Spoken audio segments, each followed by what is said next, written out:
Assembling the Onefinity CNC Apprentice Series CNC machine. The Apprentice Series CNC machine comes in one single box containing all of the rails, hardware, and electronics. We'll start by flipping the box around and cutting the tape, as the top will lift directly off of the rest of the box. With the tape cut on the outer edges on the back side of the box, we'll lay it flat with the QR code on the table, then lift the top off, exposing the contents of the box. We're going to start on the left side of the box by removing the foam that holds the rails and power supply in place. The foam itself and the dividers between the rails are not straight, so you'll need to use your finger to free them from the clips that hold the wires to the ends of the rails before fully removing the foam from the box. With that piece of foam removed, we can now begin removing our rails from the packaging by tilting them up at an angle, then sliding them out of the foam on the opposite end of the box. Here we have our Y1 rail that will go on the left side, followed by our X rail, which will span between the two Y rails, and our Y2 rail, which will fit on the right side of the machine.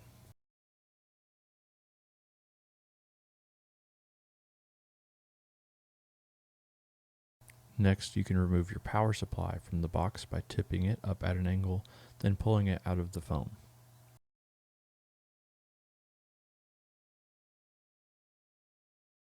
After that, we'll remove our next piece of foam, freeing our motion control box as well as our package with all of our wires. Lastly, we're going to remove our Z-slider from the foam by removing the bottom piece of foam, then sliding the motor out of the piece of foam on the right side of our box. And one last thing, we have our test cut in the bottom of our box. This is a test cut that's been run on your machine before shipping from our factory. Before assembling, we're going to need a surface to mount the machine to, so here we have a 28 by 28 inch square piece of 3/4 MDF. The first thing that we're going to do is we're going to open the white packaging that contains your free 1/4 inch downcut bit from Bits and Bits that's included with every machine. In that same bubble packaging, we're going to have our USB cable for communication between the motion controller and our computer, as well as cables for our axes that will run from the motion controller to the ends of the rails. We'll also have our hardware pack for mounting and assembling our machine, a cable to plug into our power supply from our power outlet on the wall, and finally we'll have a power cable that will go from our motion control box to the power supply.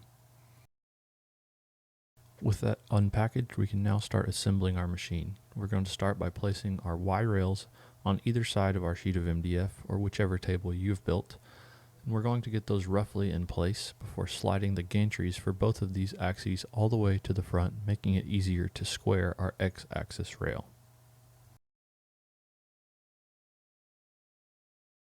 With those gantries all the way forward, we can now place our X-axis rail atop of them. Here we're just getting that semi-square before we actually attach the rails together.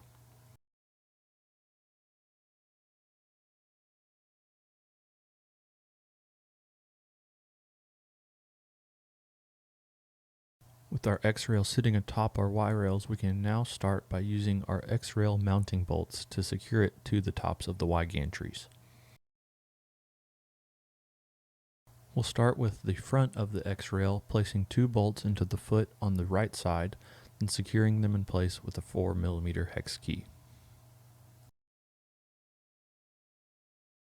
Next, we'll repeat that same process on the left foot of the X-rail, placing 2 bolts in the holes, then securing them with the 4mm hex key. Moving to the back of that left X-rail foot, we're going to place the 2 bolts inside the mounting holes and secure them in place with our 4mm hex key.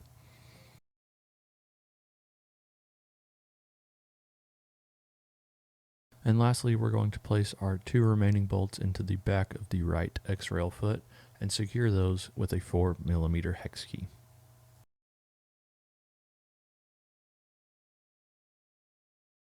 With our X rails secured to our Y rails, we're now going to square the feet of our Y rails along the front of our piece of material that we're going to mount it to. Here I have a combination square, and I'm just making sure with it locked in place that both Y rails are the same distance from the front of our board or table.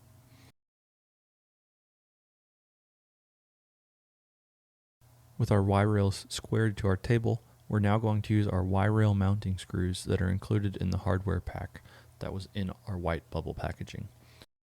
These 16 screws are the number 10 by 1 1/4 inch Robertson head screws, and we're going to place these in the feet of the Y rails before securing them in place with a number 2 Robertson bit. At this point, we're going to check that our machine is square to our table one last time before securing these screws in place with our number 2 Robertson driver.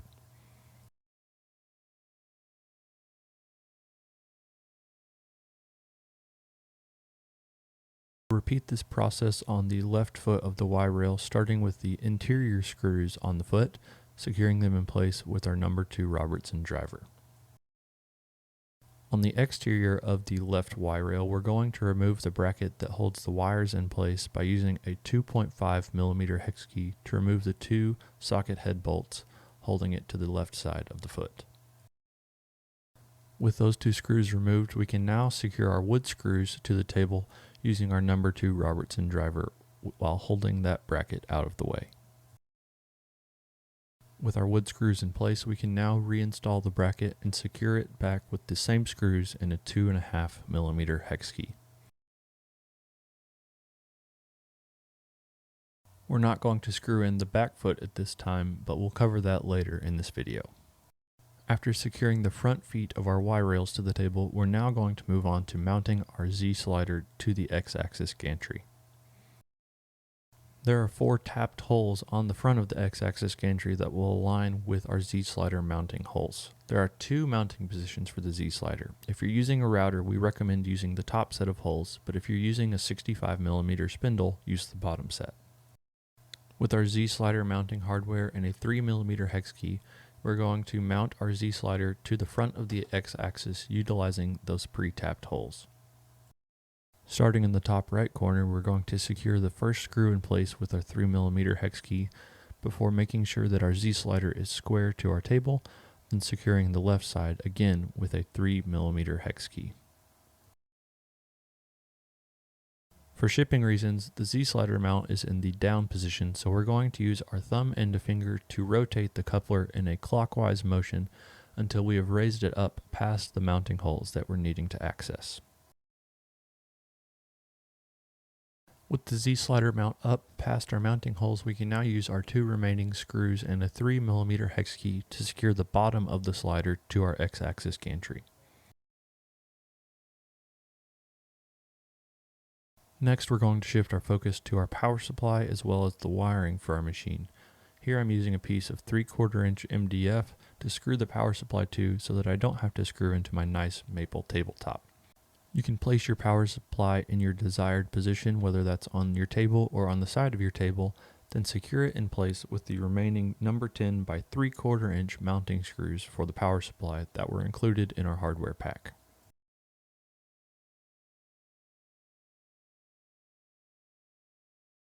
With our power supply secured to our board or table, we can now remove the 4 screws from the top cover using a 3mm hex key. We're going to reuse these screws to mount our motion controller to the top of our power supply. We can now place the motion controller on top of the power supply with the label facing the front of our table and power supply so that we can plug in our USB as well as other things like our probe, tool setter, spindle, or laser with ease.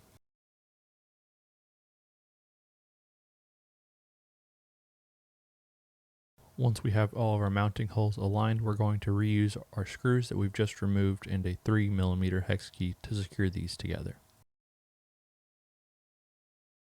With our motion controller now mounted to the top of our power supply, we can connect the two using the included power cables marked PWR on both ends. The connectors on both ends of this cable are the same, so it won't matter which end is plugged into the power supply and which end is plugged into the motion controller. After that, we'll move on to connecting our wires that plug into each of the individual axes and run the motors. Here we're going to cut the zip tie holding the bundle together, and we'll start by placing the smaller Molex connectors into the ports on the back of the motion controller itself. Each of the wires is labeled to correspond with the port that it will be plugged into. Here we're going to start with our X cable and plug that into the port labeled X on the back of the motion controller. We'll follow that up by connecting our Y1 wire to our Y1 port on the back of the controller. Next, we'll plug in our Y2 cable to the back of the motion controller in the port labeled Y2. And lastly, we will connect our Z-axis cable to the port labeled Z on the back of the motion controller. After doing so, we're going to route our cables in a way that they will not get pinched or interfere with our cutting area, making sure that none of our cables are damaged by the machine. After that, we're going to change our focus to the front left foot, and here we're going to connect our Y2 wire to the front left Y connector in the bottom tube. This is the shorter of the Y2 cables, but they can be used interchangeably depending on how you have your power supply set up. After that, we're going to connect our X cable to the front of the drag chain bracket. This is the bottom connector on that bracket. With our X connected, we can now connect our Z cable to the top port in that bracket that is also clearly labeled as Z on the bracket and on the end of the wire. While we're working on the left side of the machine, we're also going to connect our Z2 cable coming from the Y-axis drag chain to the connector on the back of the X rail that is also labeled as Z2. After that, we'll connect our X2 cable coming from our Y-axis drag chain to the connector on the bottom tube of our X-rail for our X-rail motor. Moving to the right side of our machine, we're going to connect our Y1 wire into the connector on the bottom tube of our right Y-rail for that motor's power. And lastly, we're going to move to our Z-axis where we will connect the wire coming from the X-axis drag chain to our Z-axis motor.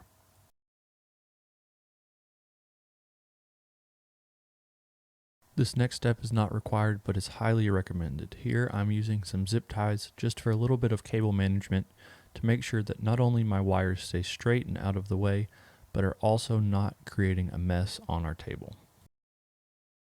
After connecting our motor wires, we can now plug in our power supply wire to the back of our power supply. This is a standard PC power supply cable, and it will plug directly into the port on the bottom left corner of our power supply. Here I'm just lifting our motor axis wires out of the way before I'm plugging that in, making sure that it is properly seated. Next, you can plug the other end of that cable directly into the socket on the wall or a 20 amp power strip. At this point, we're ready to break out the computer so that we can connect our USB to our computer and our motion controller for our communications.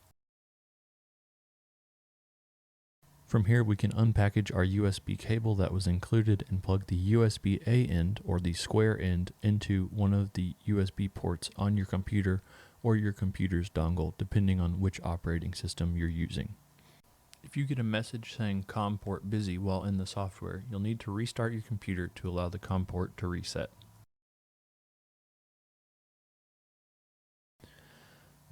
Here I'm routing that cable around the back of the machine just to make sure it stays clear, but this can be different depending on your setup.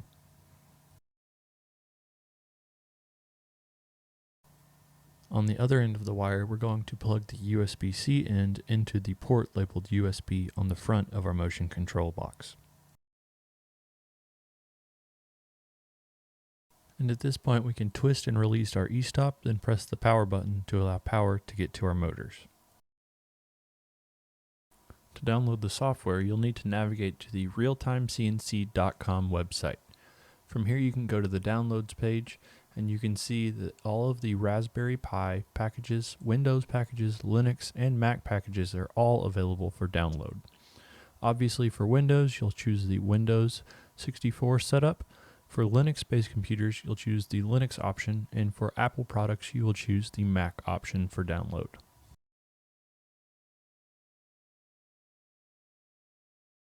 After downloading, you can now click the RTSX icon to open up the Real-Time CNC software. Once we click on that, you'll see an animation showing that the control software is initializing, and it will load you into the control page of our computer software. Here it's going to prompt you to select the series of machine that you have along with the size. You'll select that, then click OK, and now we are in and ready to home our machine for the first time. The machine will home first moving up in Z, then left in X, followed by forward in Y.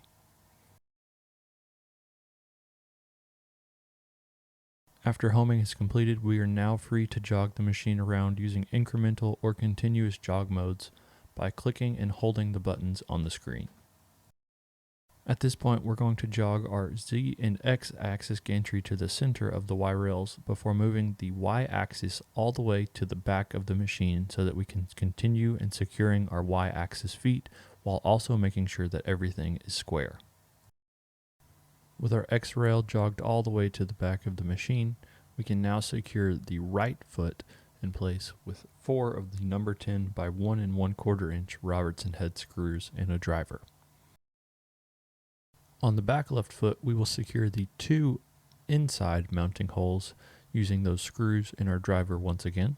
And after securing the inside of the back left foot, we're going to jog the machine forward just a few inches so that the drag chain clears and allow us to better access the holes on the outside of the left foot.